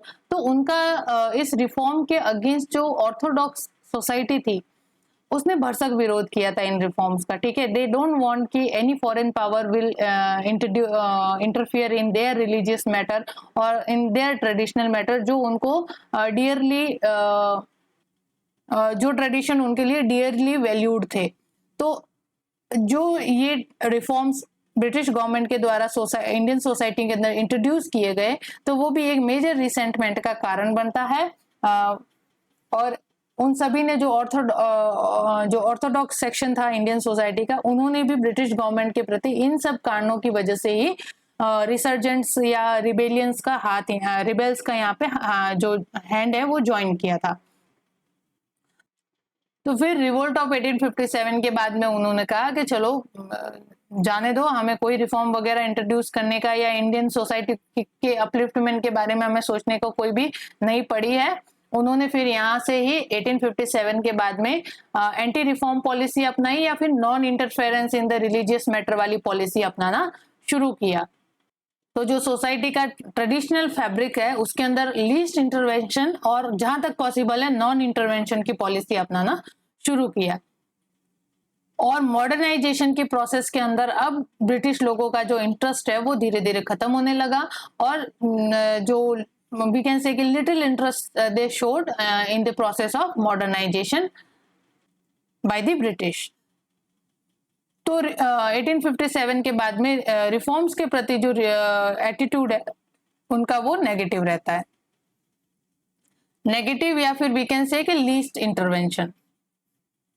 और जो मॉडर्नाइजेशन की प्रोसेस उन्होंने स्टार्ट की थी यानी साइंटिफिक टेम्परामेंट बिल्ड करना, रोड रेलवे ट्रैफिक या इंफ्रास्ट्रक्चर डेवलपमेंट करना या वेस्टर्न एजुकेशन को इंट्रोड्यूस करना, ये सारी चीजें जो है अब धीरे धीरे वापस स्लो डाउन होने लगी। तो जो इंडिया के अंदर मॉडर्नाइजेशन की प्रोसेस है वो 1857 के बाद से वापस स्लो डाउन होने लगी। जो फास्ट पेस के अंदर चल रही थी under the rule of east India company 1857 में जब क्राउन रूल आ जाता है तो इन सारी चीजों को वो यहाँ से जो ये सारी पॉलिसी है मॉडर्नाइजेशन की और एंग्लिसाइजेशन की वो सारी पॉलिसी को यहाँ पे डिसबैंड कर दिया जाता है और लीस्ट इंटरवेंशन की पॉलिसी अपनाया जाता है in the traditional fabric of the Indian society. तो ये थे attitude towards the Indian various section of the Indian society of the British government. अब हम देखते हैं डिबेट। डिबेट किस पे? Over the nature of revolt of 1857। तो यहाँ पे हम ले रहे हैं debate of the nature of the revolt of 1857। इसका मतलब ये है कि जो रिवोल्ट ऑफ 1857 हो गया उसके बाद हिस्ट्री की तो स्टडी होती आई है, तो हिस्टोरियोग्राफी हम कहते हैं, स्टडी ऑफ हिस्ट्री। हिस्टोरियोग्राफी के अंदर जितने भी लोगों ने वापस इसके ऊपर रिसर्च और स्टडी की तो अलग अलग टाइम पीरियड पे अलग अलग जो हिस्टोरियन हुए उन्होंने अलग अलग तरीके से रिवोल्ट ऑफ 1857 की डिस्क्रिप्शन दी, अपने व्यू उन्होंने रखे। तो हम यहाँ पे ये व्यू 1 व्यू 2 ऐसे लेंगे। तो ये वेरियस हिस्टोरियन के द्वारा नेचर ऑफ रिवोल्ट ऑफ 1857 के लिए दिया गया अपने पर्सनल पर्सपेक्टिव से या जो रिसर्च एंड हिस्ट्री के साथ साबित हुआ है वो इन्होंने यहाँ पे रखा है। तो यहाँ पे जो भी क्वेश्चन आपका मेंस में आएगा, मैं क्लियर कट कह देती हूँ कि जो भी क्वेश्चन आपका मेंस में स्टेटमेंट के रूप में आता है रिवोल्ट ऑफ 1857 के नेचर के बारे में, तो उसको आपको डायरेक्ट ऐसे व्यू 1 में जो मैंने ये लिखा है ना ऐसे के ऐसे एज इट इज आपको वर्ड टू वर्ड आपको लिख के आना पड़ेगा। Then only you will get the good marks अगर debate of the nature of revolt of 1857 के रिगार्डिंग कोई भी क्वेश्चंस अराइज होता है इन द मेंस एग्जामिनेशन।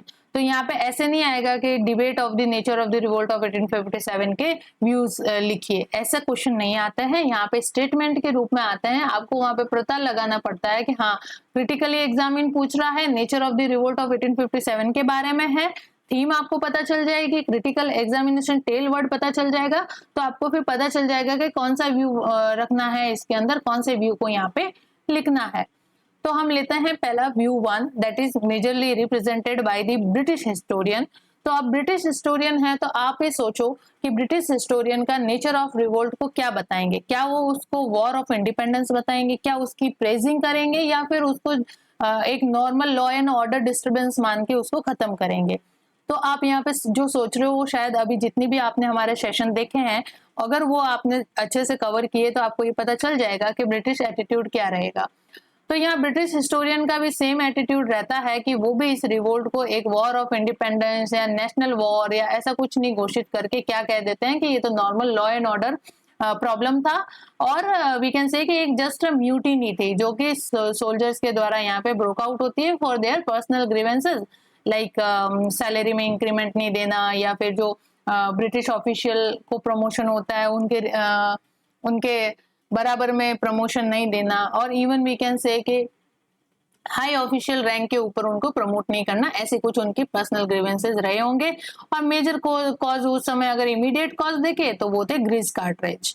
तो इस तरह से उनको डेफिनेशन करके ब्रिटिश हिस्टोरियन ने इसको जस्ट म्यूटिनी के रूप में या म्यूटिनी कैरेक्टर जो है उसके ऊपर फोकस किया। तो यहाँ पे several British historian, writers, administrator and also involve in this writing, ठीक है, व्यू 1 के अंदर। तो वो क्यों, क्या व्यू है यहाँ पे जो डिस्क्राइब करता है रिवोल्ट ऑफ 1857 का क्या कैरेक्टर या नेचर डिस्क्राइब करता है, म्यूटिनी कैरेक्टर को या मिलिट्री कॉज जस्ट मानता है कि ये जो रिवोल्ट था वो जस्ट एक मिलिट्री कॉज था, कोई नेशनल रिवोल्ट या वॉर ऑफ इंडिपेंडेंस जैसी चीज यहाँ पे नहीं थी। तो इसके रिप्रेजेंटेटिव अगर हिस्टोरियंस देख लेते हैं तो James Outram, W Taylor, JW Kaye and LER Rees, TR Holmes, ये जो थे इस व्यू के, यानी जो रिवोल्ट ऑफ 1857 को मिलिट्री कॉज मानते हैं या म्यूटिनी कैरेक्टर देते हैं, वो इसके रिप्रेजेंटेटिव हिस्टोरियंस ये थे जो इस व्यू को सपोर्ट करते हैं कि रिवोल्ट ऑफ 1857 जो है वो जस्ट अ म्यूटिनी थी। Negation of the role of civilians, और ये जो सिविलियन का रोल्स है इसके अंदर रिवोल्ट ऑफ 1857 का, उसका नेगेशन करते हैं, उसका खंडन करते हैं कि कोई भी जो सिविलियंस है उन्होंने इसमें पार्टिसिपेट नहीं किया, सिर्फ सोल्जर्स के द्वारा ये रिवोल्ट हुआ। और ये इस चीज का भी खंडन करते हैं कि ब्रिटिश पॉलिसी के अंदर ऐसा कोई लैप्स नहीं था, ऐसी कोई कमी नहीं थी जिसकी वजह से ये रिवोल्ट हुआ। ये जो है मियर लॉ एंड ऑर्डर प्रॉब्लम थी, मिलिट्री कॉज था, और ये जस्ट अ म्यूटिनी थी जो सोल्जर्स के द्वारा ब्रोकआउट हुई। ब्रिटिश पॉलिसी में कोई कमी नहीं थी जो एक फैक्टर के रूप में सर्व कर सके, जो कि इस रिवोल्ट के ब्रोकआउट के अंदर फैक्टर के रूप में हो सके, ऐसा कुछ भी नहीं था। British policy were up to date, British policy were appropriate in the nature, और this revolt was just a mutiny. And some historian which support this view, they also represented the view that कि ये जो revolt हुआ, that we can consider the battle of black against the white है, ये racial revolt था कि जो black और व्हाइट का जो रेसिज्म है उस भावना से ये रिवोल्ट ओतप्रोत था, रेसिज्म की भावना से। तो ये वो जो बैटल था वो ब्लैक अगेंस्ट व्हाइट था। और इन्होंने और कंसिडर किया कि ये जो रिवोल्ट था ये war of orthodoxy against Christianity है, यानी ये मान रहे हैं कि जो हिंदू सेक्शन था जो ऑर्थोडॉक्स नेचर का था, जिन्होंने रिफॉर्म्स को यहाँ पे रिफॉर्म को यहाँ पे अपोज किया, और जो ये ब्रिटिश कंसिडर करते कि जो क्रिश्चियनिटी है या जो क्रिश्चियनिटी का कन्वर्जन हम चला रहे थे वो तो जस्ट सिविलाइजेशन करने का हमारा मकसद था।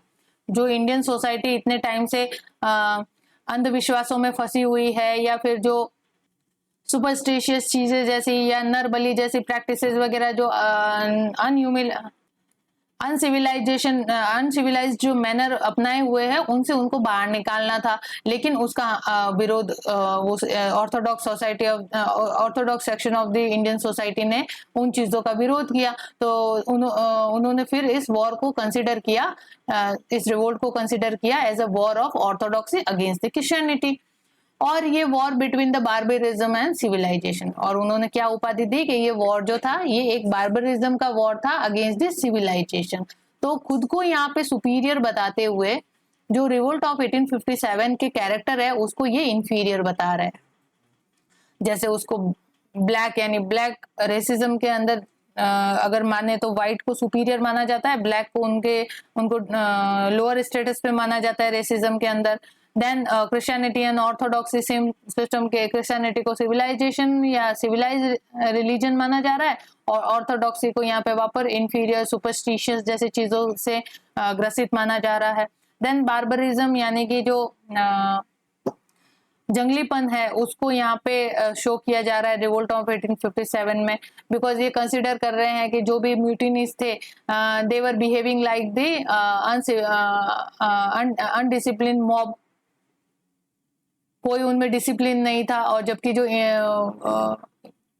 ब्रिटिश जो ट्रूप्स थे उन्होंने एक डिसिप्लिन में रहते हुए इस वॉर का सप्रेशन इस रिवोल्ट का सप्रेशन किया था। तो इस तरीके से उन्होंने अपने व्यू यहाँ पे रिप्रेजेंट किए, जिन्होंने कंप्लीटली जो सिविल बेस है इस रिवोल्ट का, उसको रिफ्यूट किया। और इसके जो वॉर ऑफ इंडिपेंडेंस के कैरेक्टर है या जो ये वॉर ऑफ फ्रीडम है या नेशनल वॉर है, इसके कैरेक्टर से उसको, इस रिवोल्ट को प्रिवेंट करने के लिए इस तरह के जो व्यूज है उन्होंने रिप्रेजेंट किए। कंप्लीटली रिवोल्ट ऑफ 1857 को इन्होंने जस्ट अ म्यूटिनी कैरेक्टर देकर खत्म किया।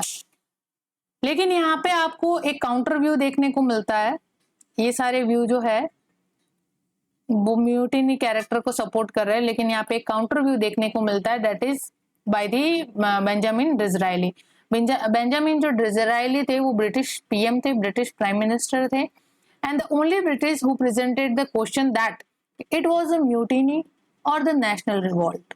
ठीक है, तो रिवोल्ट ऑफ 1857 को नेशनल रिवोल्ट कहने वाले कोई व्यक्ति थे, तो वो थे Benjamin Disraeli. This question can be arise in your PCS exam or prelims exam, that who called the revolt of 1857 as a national revolt, that is Benjamin Disraeli।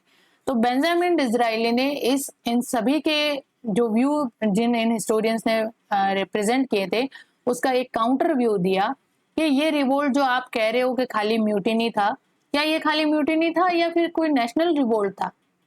Because अगर हम देखने जाए तो इसके अंदर खाली सोल्जर्स ही नहीं थे जो इसको म्यूटिनी कंसिडर कर दिए जाए, इसका बेस सिविल बेस भी था, जिसके अंदर वेरियस डिपोज राजाज थे, डिपोज जमींदार थे, ट्राइबल लोग थे, पीजेंट्स थे, और वेरियस इंडियन सोसाइटी के वो सभी लोग थे जिनका किसी ना किसी वजह से ब्रिटिश पॉलिसी से उनके इंटरेस्ट जो है वो हिट हुए थे, या ब्रिटिश पॉलिसी की वजह से जो मिजरी और डिवेस्टेशन लाया गया था फॉर द इंडियन सोसाइटी, उसके अगेंस्ट ये यहाँ पे ये रिवोल्ट था। तो बेंजामिन डिज़रायली ने यहाँ पे इस व्यू के प्रति एक काउंटर व्यू दिया, और बेंजामिन डिज़रायली को वी कैन से कि only British who consider this revolt as a national revolt और call this revolt as a national revolt. तो फर्स्ट व्यू यहाँ पे क्या देता है, ये जो जितने भी हिस्टोरियंस है ना, आप इन सबके नाम याद रखना। मेंस के अंदर आप जब ये नाम मेंशन करोगे ना तो ही आपको यहाँ पे मार्क्स मिलेंगे। खाली आप व्यू लिख के आ जाओगे इतना कंसिडर नहीं किया जाएगा। व्यू 1 के अंदर कौन हिस्टोरियन थे जिन्होंने इसको म्यूटिनी कैरेक्टर कहा है, तो जेम्स आउटरम है, डब्ल्यू टेलर है, JWK है, LER रीस है एंड TR होम्स है। They support this view that the revolt of 1857 have a character of mutiny। अब नेक्स्ट व्यू है जो है व्यू 2, और उसके अंदर हम दो हिस्टोरियन का रिप्रेजेंटेशन देखेंगे, that is sir Syed Ahmed Khan जो आपके यहाँ पे अलीगढ़ मूवमेंट से रिलेटेड है, और VD सावरकर।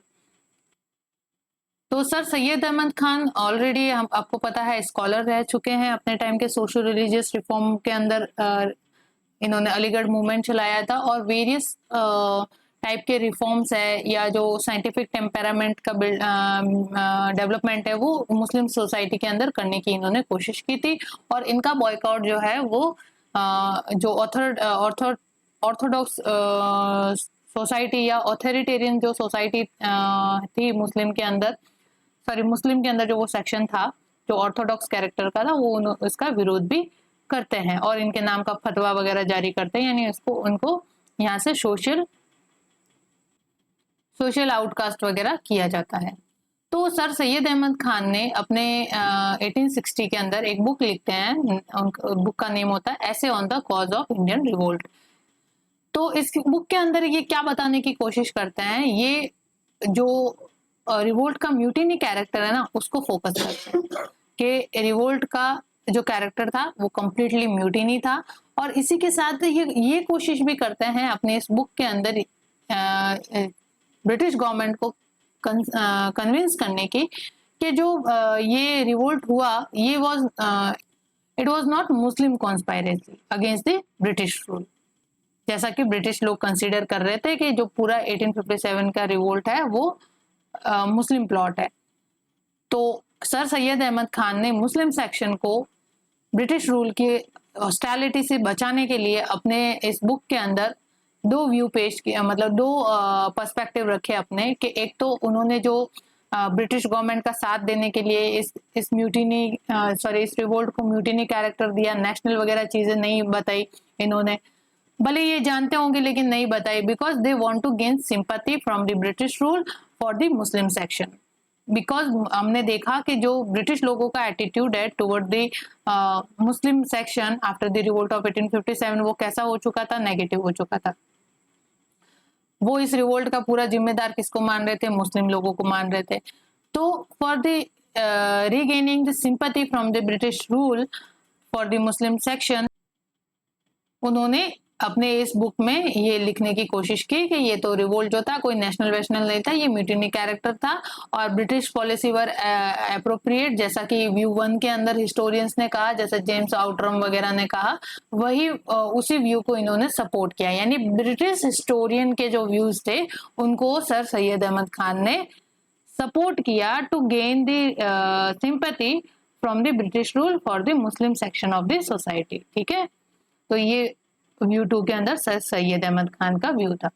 अब वीडी सावरकर का व्यू देखते हैं। तो वीडी सावरकर का व्यू जो है वो एक महाराष्ट्रियन रिवोल्यूशनरी थे और obviously Hindu section of the society को रिप्रेजेंट कर रहे हैं। तो उन्होंने अपनी बुक जो है इंडियन वॉर ऑफ इंडिपेंडेंस के नाम से लिखा 1909 के अंदर। 1909 के अंदर इंडियन वॉर ऑफ इंडिपेंडेंस नाम से एक बुक लिखी और उसके अंदर इन्होंने इस रिवोल्ट ऑफ 1857 को फर्स्ट वॉर ऑफ इंडिपेंडेंस जो है वो कंसीडर किया। और उन्होंने ये भी बताया कि इस वॉर का जो एम था वो ये था कि ब्रिटिश सत्ता को भारत से कंप्लीटली उखाड़ के फेंक देना, यानी कि this first war of independence aim at the outs the British from the British rule.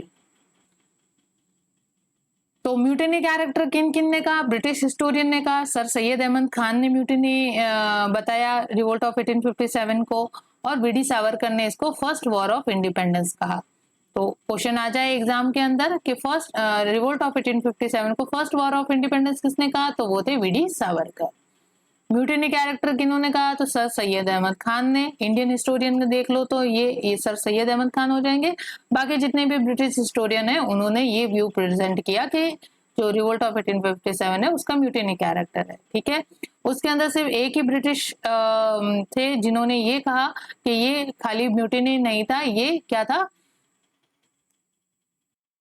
National revolt था, है ना। बेंजामिन डिसराइली जो ब्रिटिश पीएम थे उन्होंने रिवोल्ट ऑफ 1857 को म्यूटिनी कैरेक्टर ना देके क्या कहा, ये नेशनल रिवोल्ट भी था। तो ये व्यू 2 हो गए।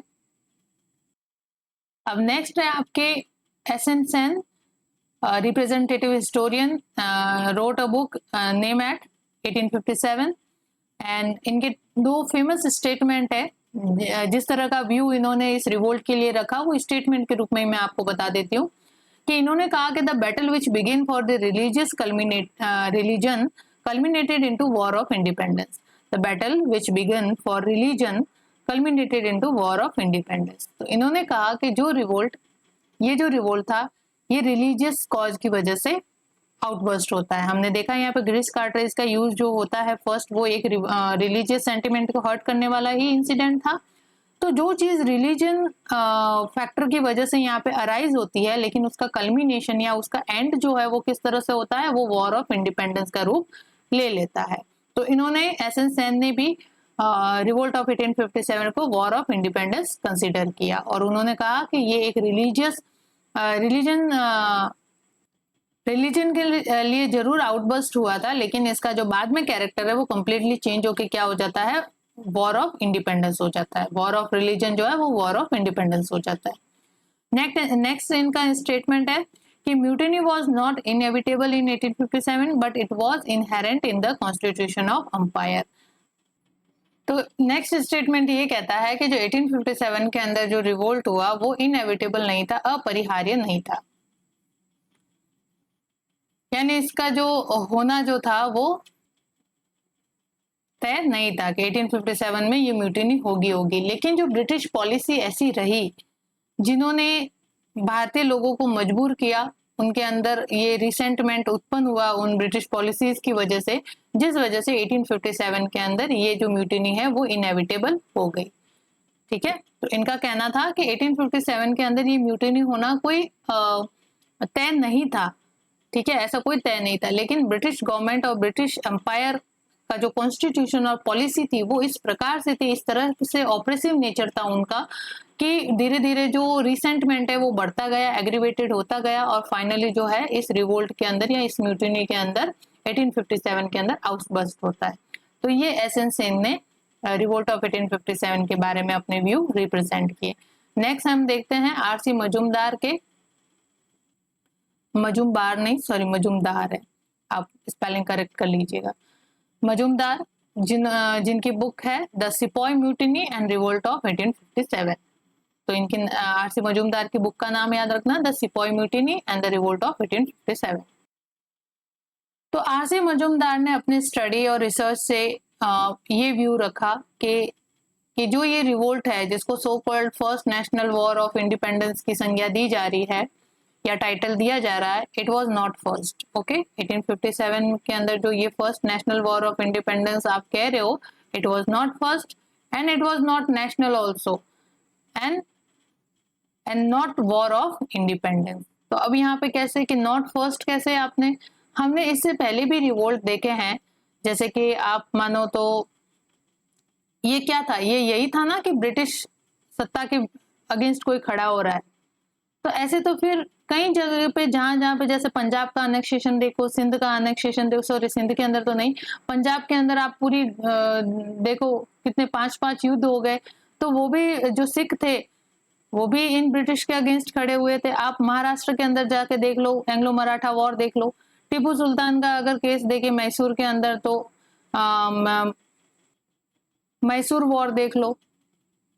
तो ये फर्स्ट कैसे हुआ भाई? ब्रिटिश पॉलिसी की वजह से ये रिसेंटमेंट था लोगों के लिए, ठीक है। तो जो रिवोल्ट ऑफ 1857 में रिवोल्ट हुआ, तो क्या ये रिसेंटमेंट पहले भी नहीं थे और ये ऐसे आउटबर्स्ट नहीं हुए? हम इंडिगो रिवोल्ट देखते हैं, पीजेंट मूवमेंट देखते हैं, इतने सारे पीजेंट मूवमेंट देखे हमने जिसमें इंडिगो है ना, खेड़ा है, वो सारे सॉरी खेड़ा तो बाद में हुआ, 1857 की बात करें तो जो इंडिगो रिवोल्ट है, ये सारी चीजें, पीजेंट मूवमेंट है, ट्राइबल मूवमेंट, फिर क्या कहोगे उनको? ये भी तो ब्रिटिश सत्ता के अगेंस्ट खड़े होने वाले थे। तो इस वजह से ये फर्स्ट तो बिल्कुल भी नहीं है। इससे पहले भी कई रिवोल्ट हुए हैं, तो ऐसे तो वो भी कह देंगे। यहाँ पे पंजाब को अगर देखे तो पूरी सिख आर्मी जो है वो ब्रिटिश गवर्नमेंट के अगेंस्ट लड़ी थी, अनेक्सेशन ऑफ पंजाब जब हो रहा था। तो यहाँ पे क्या सिख लोग कह दे कि नहीं, हमारा जो वॉर था ब्रिटिश लोगों के प्रति वो फर्स्ट वॉर ऑफ इंडिपेंडेंस था। तो इस वजह से इसको फर्स्ट वॉर ऑफ इंडिपेंडेंस आप कंसिडर नहीं कर सकते। इन्होंने अपना ये व्यू दिया। नॉट नेशनल बिकॉज ऑफ उन्होंने, हमने देखा कि इसका ज्योग्राफिकल एक्सटेंशन देखे अगर, तो ये पान इंडिया नहीं था, ऑल इंडिया कैरेक्टर का नहीं था। Whole south was remain quiet और अनअफेक्टेड और अनइन्फ्लुएंस्ड बाय दिस रिवोल्ट। उनको पता ही नहीं था कि नॉर्थ के अंदर, साउथ इंडियन को तो ये पता भी नहीं था कि नॉर्थ के अंदर ऐसा कोई रिवोल्ट भी हो रहा है। तो इस वजह से इसको नेशनल कैरेक्टर आप कैसे कह सकते हो? नेशनल कैरेक्टर अगर होता तो सभी सेक्शन ऑफ द सोसाइटी इसके अंदर पार्टिसिपेट करती, जबकि major section of the society जैसे इंटेलिजेंसिया है, जमींदार से देवर और इवन द प्रिंसली स्टेट के लोग जो राजा थे, they were alienated from this revolt. तो how it can be considered as a national revolt? वो अपने व्यू दे रहे हैं, ठीक है। एंड नेक्स्ट कि उन्होंने ये कहा कि नॉट वॉर ऑफ इंडिपेंडेंस। तो नॉट वॉर ऑफ इंडिपेंडेंस ये क्यों कह रहे कि कोई फ्रीडम के लिए नहीं था, इनका कॉज ही क्या था? इमीडिएट कॉज तो हम देखे तो ये ग्रीस कार्टरेज का यूज करने से मना था। इसके बाद इनके पास कोई ऐसा प्लान नहीं था कि बाद में क्या भारत बनाना है। इन्होंने they try to build a India that is existed in the past. They don't have any strategy or they don't have any plan to build a new India.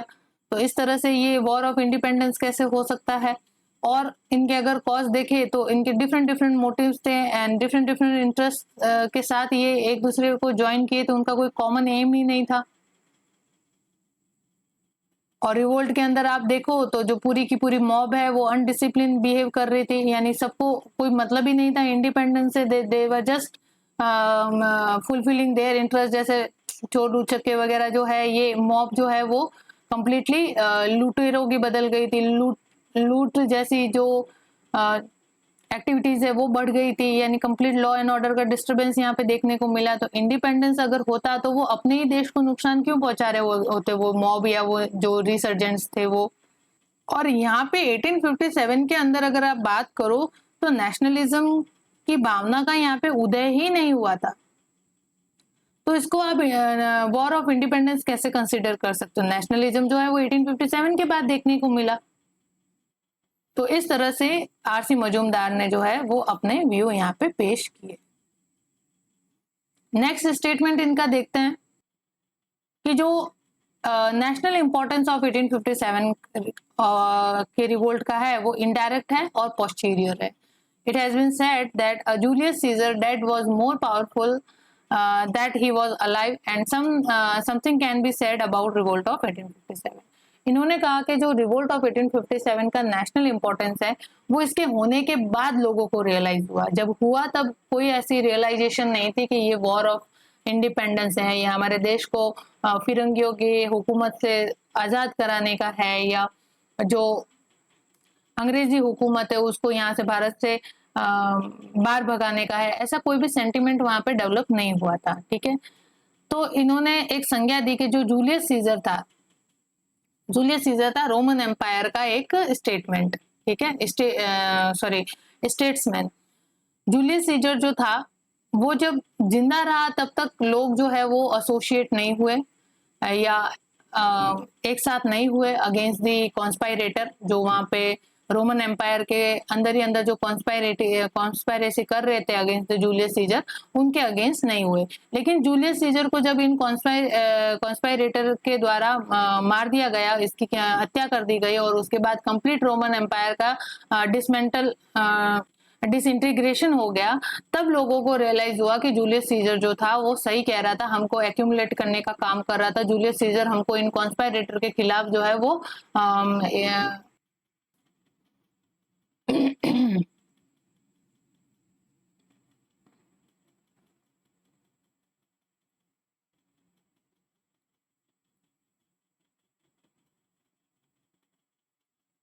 हाथी मरे जो करोड़ों रोए क्या।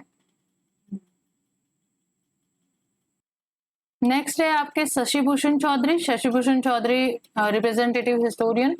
इन्होंने अपनी book that is name civil rebellion in Indian mutinies 1857-1859 से book लिखी। उसके अंदर उन्होंने क्या व्यू रिप्रेजेंट किया? उन्होंने व्यू रिप्रेजेंट किया कि जो ये रिवोल्ट ऑफ 1857 है ये मिक्स है, मतलब मिक्स कैरेक्टर का है, दैट इज म्यूटिनी भी है और सिविल रिबेलियन भी है। और इसका नॉट ओनली सोल्जर या मिलिट्री बेस है, इसका रूरल बेस भी है, मास बेस है and manufacture also played role in the revolt of 1857, जैसे लॉस ऑफ लैंड राइट्स है और economic policy, political policy of British government and social policy of British government. These all factors played a role in the revolt of 1857. तो इन्होंने revolt of 1857 का जो character है वो mix बताया, mutiny भी और सिविलियन या सिविल रिबेलियन भी बताया। नेक्स्ट है पीसी जोशी, मार्क्सिस्ट थे ये, यानी मार्क्सिस्ट विचारधारा को फॉलो करते थे यहाँ पे।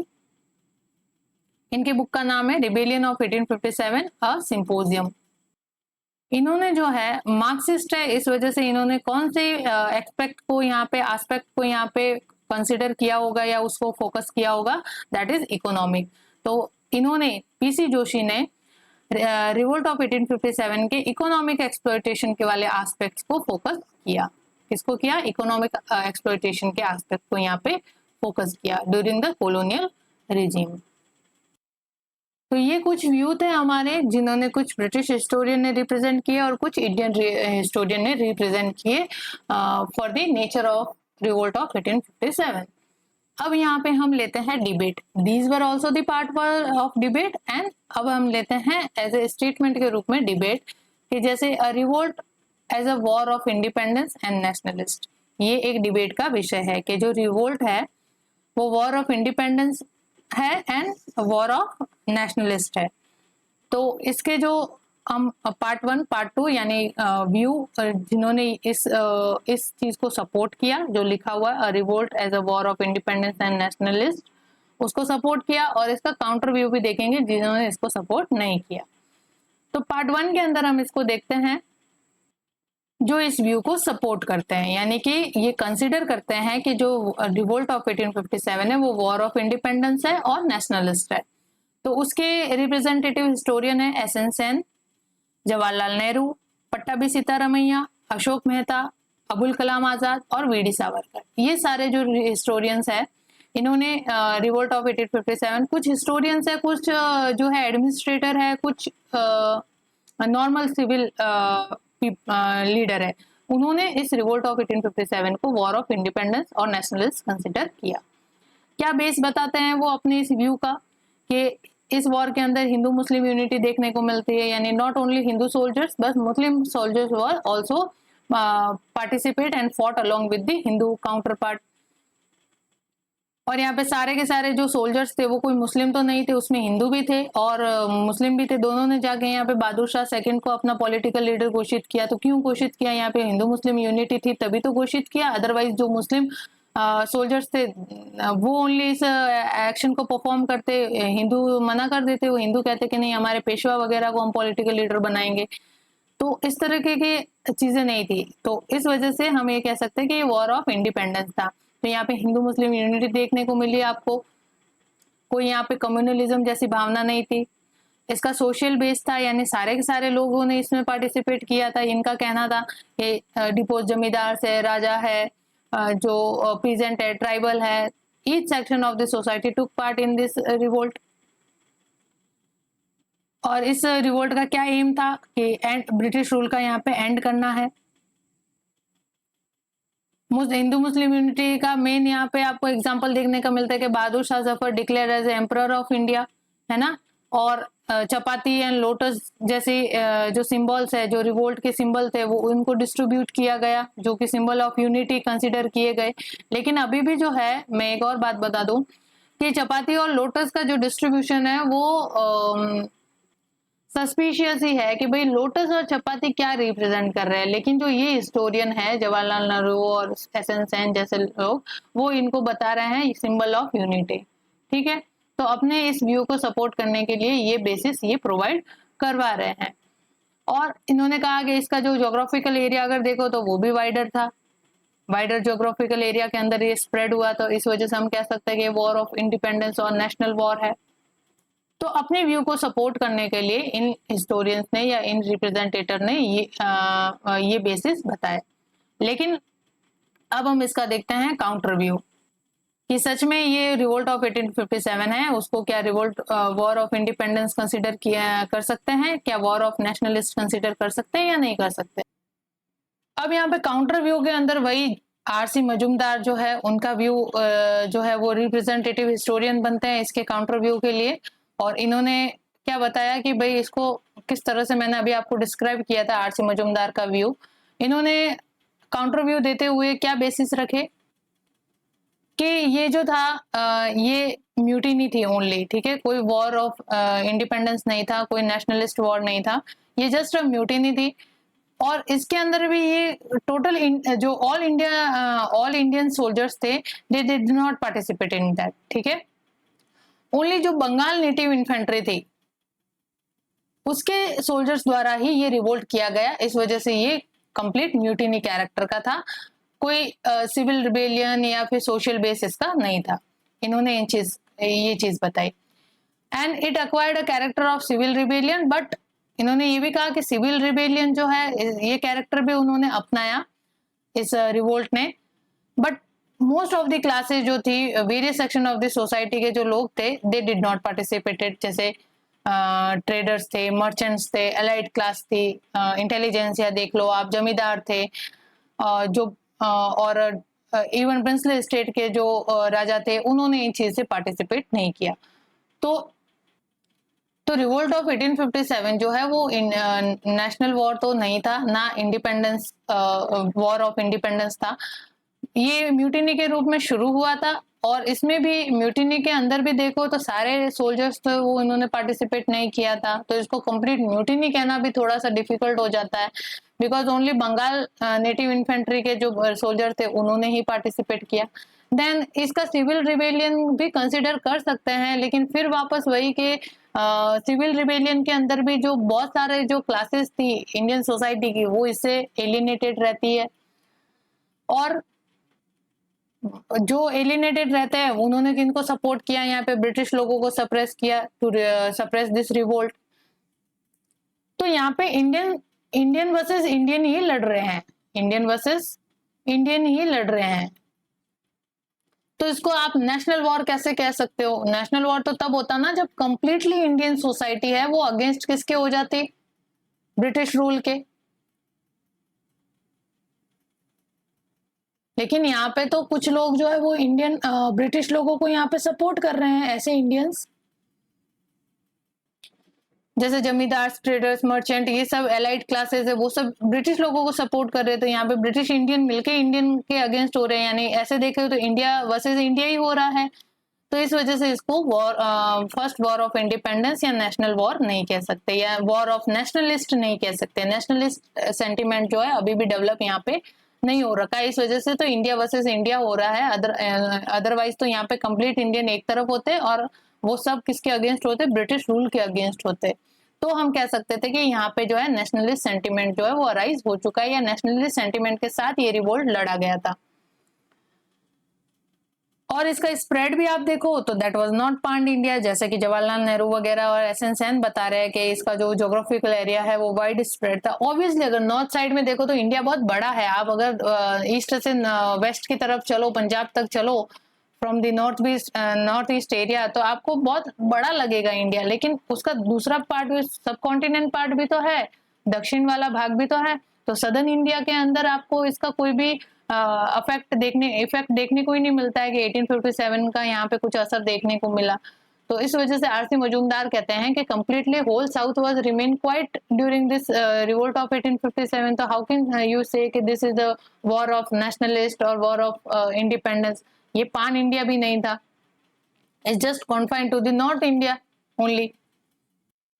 और इन्होंने कहा कि डिफरेंट टाइम पे और डिफरेंट एरिया के अंदर डिफरेंट ट्रेंड देखने को मिलता है इस रिवोल्ट का अंदर। कहीं पे कंप्लीट एनार्की देखने को मिल रही है, कहीं पे कंफ्यूजन स्टेट देखने को मिल रहा है, कहीं पे इन म्यूटिनर्स या इन जो रिसर्जेंट्स है इनके द्वारा एक्सप्लॉयटेशन देखने को मिल रहा है, इंडियन लोगों के द्वारा ही इंडियन सोसाइटी का एक्सप्लॉयटेशन देखने को मिल रहा है। ठीक है, तो ये कैसा फिर नेशनलिज्म है? अगर ये इंसर्जेंट्स रियली नेशनलिज्म की फीलिंग या नेशनलिज्म की सेंटिमेंट से अफेक्टेड होते, तो ये मान लो कि अगर जमींदारों के पास जाते, उनके बही खाते जलाते, जो ब्रिटिश के लिए सपोर्ट कर रहे, तो उनको कन्विंस करने का ट्राई करते कि वो जो ब्रिटिश रूल है वो आपके लिए भी इन फ्यूचर और हमारे लिए सबके लिए जो है एक्सप्लॉयटेटिव कैरेक्टर का है, वो अभी आपको जस्ट अ कैरेट दिखा रहा है for just to gain your loyalty. तो उनको कन्विंस करके अपने साथ करते तो यहाँ पे नेशनलिज्म देखने को मिल रहा है। लेकिन यहाँ पे देखा गया कि एक सेक्शन जो है जैसे म्यूटिनर्स है वो वापस इंडियन जो सेक्शन है जैसे जमींदार के यहाँ चले गए, या फिर किसी प्रिंसली स्टेट के राजा के पास, या उनके यहाँ वहां पे जब भगदड़ मचा रहे हैं, एनआरकी कर रहे हैं, लूट मार कर रहे हैं। तो ये कैसा नेशनलिज्म है जो अपने ही देश को जो है वो लूट कर रहे हैं, अपने देश को यहाँ पे पब्लिक प्रॉपर्टी को यहाँ पे डिस्ट्रॉय कर रहे हैं? तो ये नेशनलिज्म की भावना से ओतप्रोत चीजें नहीं होती है। तो इस वजह से हम यहाँ कह सकते हैं कि जो इस टाइम पे ये जितने भी रिवोल्ट हुए, चाहे हम पीजेंट रिवोल्ट देख लो, ट्राइबल रिवोल्ट देख लो, they were far away from the sentiment of the nationalism. ठीक है, नेशनलिज्म की जो ग्रोथ है या जो भी मूवमेंट बाद में होते हैं जो नेशनलिस्ट कैरेक्टर को अक्वायर्ड करते हैं वो 1870 के बाद से हमें देखने को मिलते हैं, अभी नहीं। अभी इससे पहले 1870 और 1880 के पहले जितने भी मूवमेंट होते हैं उनको हम नेशनलिस्ट कैरेक्टर नहीं दे सकते। और वी कैन से कि यहाँ पे नेशनलिज्म की जो फीलिंग है वो बहुत ही ज्यादा लिमिटेड वे के अंदर इन रिवोल्ट्स के अंदर देखी जाती है, जो कि 1870 और 80 के पहले होते हैं। तो ये आरसी मजूमदार ने इस व्यू को सपोर्ट करने वाले लोगों के अगेंस्ट काउंटर व्यू दिया, और जो ये कह रहे हैं कि ये वॉर ऑफ इंडिपेंडेंस है, the revolt of 1857 is a war of independence and nationalist, तो उन्होंने उसके प्रति ये काउंटर व्यू अपने पेश किए कि आप कैसे इसको नेशनलिस्ट और किस तरह से इसको वॉर ऑफ इंडिपेंडेंस कंसिडर करते हो। नेशनलिस्ट की भावना ही नहीं है तो नेशनलिस्ट वॉर कैसे हो गया? वॉर ऑफ इंडिपेंडेंस कैसे हो सकता है जब किसी का कॉमन एम ही नहीं है?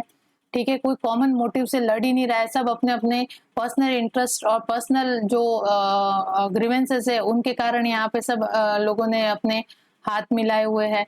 तो ये आरसी मजूमदार जो है वो इसके रिप्रेजेंटेटिव हिस्टोरियन है इस चीज के काउंटर व्यू के लिए। नेक्स्ट आपका स्टेटमेंट है या फिर हम डिबेट का विषय कह दे तो ये है कि द क्वेश्चन मार्क है कि revolt of 1857 was an elitist movement. क्या रिवोल्ट ऑफ 1857 जो है वो क्या एलिटिस्ट मूवमेंट था या जो बुद्धिजीवी वर्ग के द्वारा चलाया गया मूवमेंट था, तो उसके ऊपर व्यू है। हम देखते हैं पार्ट 1 जो इस व्यू को सपोर्ट कर रहा है, historian Judith Brown and Eric Stokes जो है इसके रिप्रेजेंटेटिव हिस्टोरियन है। वो कहते हैं कि इसके अंदर कोई भी एलिट क्लास जो है, जैसे हमने कहा intelligentsia was remain alienated from this revolt because वो कंसीडर कर रहे थे कि जो रिवोल्ट ऑफ 1857 है उसका जो आउटलुक है वो प्रोग्रेसिव नहीं है, तो वो कंप्लीटली इंटेलिजेंसिया सेक्शन यहाँ से एलियनेटेड रहता है इस रिवोल्ट से। और इवन जमींदार जैसी एलाइट क्लासेस है वो भी यहाँ से, या पढ़े लिखे जो वर्ग के लोग थे वो इस चीज से एलियनेटेड रहते हैं 1857 के रिवोल्ट से, और वो ब्रिटिश लोगों को सपोर्ट करते हैं, ब्रिटिश पॉलिसी को सपोर्ट करते हैं, है ना। तो ये कहते हैं कि जो रिवोल्ट ऑफ 1857 है उसमें एलाइट क्लास इन्वॉल्व ही नहीं थी, तो इसको आप एलिटिस्ट मूवमेंट कैसे कह सकते हो, ठीक है। तो revolt of 1857 was not a elitist movement, ये जूडिथ ब्राउन और एरिक स्ट्रोक ने बताया। कोई मासेस भी इन्वॉल्व नहीं थी भाई, लोगों का इसमें सपोर्ट ही नहीं था, कोई रूरल बेस नहीं था इसका, है ना। और elites also divided, all did not participate. कुछ एलाइट्स लोगों ने यहाँ पे जमींदार, जैसे जो जमींदार एलाइट क्लास यहाँ पे सबको कंसिडर, एलाइट क्लास यानी कि जो बुजुर्ग वर्ग है, यानी जो बुद्धिजीवी वर्ग या थोड़ा सा एलाइट यानी कि समृद्ध, बुद्धिजीवी क्या समृद्ध कह दो, समृद्ध वर्ग है उसको कंसिडर किया जाता है। एलाइट में वो सब आ जाते हैं जो प्रिंसली स्टेट से बिलोंग करते, थोड़े से वेल्दी फैमिली से बिलोंग करते, वो सब आ जाते हैं। तो यहाँ पे इन्होंने कहा कि जो एलाइट क्लास है वो भी डिवाइडेड थी, कुछ एलाइट क्लासों ने तो इसमें पार्टिसिपेट किया और कुछ लोगों ने ब्रिटिश लोगों को सपोर्ट किया। जैसे जमींदारों के केस में देख लो, जो जमींदार अपने लैंड वगैरह से डिपोज हो चुके थे वो कम्प्लीटली उन्होंने इंसर्जेंट्स का साथ दिया, और कुछ जमींदार जो थे वो थ्रू आउट द 1857 के रिवोल्ट के टाइम ब्रिटिश लोगों के लॉयल रहते हैं, तो उनको बाद में उनकी लैंड वगैरह रिस्टोर भी कर दी जाती है। तो इस वजह से ये कहते हैं कि एलाइट क्लास जो है वो खुद डिवाइडेड थी। कुछ ने रिसर्जेंट्स का जो है वो साथ दिया और किसने ब्रिटिश गवर्नमेंट का साथ दिया, तो इसको आप एलिस्ट मूवमेंट कैसे कह सकते हो। Elite participated vested on idea of who suffered, ठीक है। और इसमें भी क्या पार्टिसिपेशन का क्या आइडिया था कि भाई जिसने सफर किया वो पार्टिसिपेट कर रहा है इस मूवमेंट के अंदर, तो इनके जो मोटिव्स थे वो डिफरेंट थे। यानी कि जो जमींदार क्लास को ही मान लो यहाँ पे, तो जो जमींदार यहाँ पे सफर कर रहा है, यानी जिसको अपने लैंड के प्रोप्राइटी राइट से डिबार कर दिया गया है, डिप्राइव्ड कर दिया गया है, और जो ब्रिटिश गवर्नमेंट जो उसको पहले प्रिविलेज प्रोवाइड करवाते वो उससे छीन लिए गए, वो यहाँ पे खड़ा होता है ब्रिटिश गवर्नमेंट के against for their personal interest, जबकि कुछ जमींदार है वो लॉयल रहते हैं यहाँ पे। तो यहाँ पे जो पार्टिसिपेशन का आइडिया है रिवोल्ट के अंदर, वो यहाँ पे कोई नेशनल इंडिपेंडेंस या एलिट मूवमेंट थोड़ी है कि एलाइट क्लास के द्वारा यहाँ पे ब्रिटिश गवर्नमेंट के खिलाफ यहाँ पे कोई मूवमेंट चलाया जा रहा है। उनके डिफरेंट और पर्सनल इंटरेस्ट है इस मूवमेंट के ज्वाइन करने को। और जिन जिन ने सफर किया उन्होंने रिवोल्ट किया यहाँ पे, और मास को यहाँ पे फॉलो किया टेम्पटिंगली, ठीक है। और जिन्होंने सफर नहीं किया, जो प्रिविलेज थे, वो same section of the society से बिलोंग करते हुए भी जो सफर कर रहे हैं वो साथ दे रहे हैं रिवोल्ट का, और जो नहीं कर रहे जो प्रिविलेज है वो साथ दे रहे ब्रिटिश गवर्नमेंट का। तो आप यहाँ पे एलिट क्लास जो है वो कम्प्लीटली डिस्ट्रीब्यूटेड है, और उनके रिवोल्ट को ज्वाइन करने के मोटिव्स भी डिफरेंट है, तो आप इसको एलिटिस्ट मूवमेंट नहीं कह सकते। लेकिन इसका काउंटर व्यू जो है एसपी चौधरी हिस्टोरियन के द्वारा यहाँ पे रिप्रेजेंट किया जाता है। S P Chaudhuri refuted all this on the basis of the social base, और various classes participated, rural base was also there. इन्होंने क्या जो इन्होंने जो व्यू यहाँ पे जूडिथ ब्राउन और एरिक स्ट्रोक के द्वारा रखा गया, उनका खंडन किया गया और उन्होंने कहा कि नहीं, इस रिवोल्ट का सोशल बेस भी था। कैसे सोशल बेस नहीं था? इतनी सारी मॉब ने जो पार्टिसिपेट किया था, ठीक है ना, सोशल बेस में ट्राइबल भी थे, पीजेंट भी थे, डिपोज राजा थे, डिपोज जमींदार थे, और भी लोगों ने यहाँ पे जो लोग थे इंडियन सोसाइटी से बिलोंग करते थे, उन सभी ने पार्टिसिपेट किया था। हाउ यू कैन से कि this revolt don't have mass base? Mass involve नहीं है, मास भी इन्वॉल्व है और रूरल बेस भी है, क्योंकि जो अगर आप देखो तो जो ब्रिटिश पॉलिसी थी उससे सबसे ज्यादा अगर कोई हर्ट हुआ था, सबसे ज्यादा अगर किसी को अफेक्ट हुआ था, वो थे रूरल एरिया। रूरल एरिया की जो सेल्फ सफिशिएंट इकोनॉमी थी वो कंप्लीटली मार्केट डिपेंडेंट बन चुकी थी because of the introduction of the land revenue system and market economy जो चली थी कमर्शियल क्रॉप्स की वजह से। तो जो रूरल एरिया की सेल्फ सफिशिएंट इकोनॉमी हुआ करती थी वो कंप्लीटली मार्केट डिपेंडेंट हो गई, और सबसे ज्यादा जो ब्रिटिश पॉलिसी का इम्पैक्ट देखने को मिलता है वो रूरल एरिया पे मिलता है। तो रूरल मास क्यों नहीं ज्वाइन करते इन रिवोल्ट को? बिकॉज वो तो सबसे ज्यादा यहाँ पे अफेक्टेड है। तो ये एसपी चौधरी ने इसका काउंटर व्यू दिया। तो इसी के साथ हम इस सेशन का एंड करते हैं। Hope you like this session and stay tune till the next session, and please do like, share and comment to our study channel, that is examyatra.com. Thank you.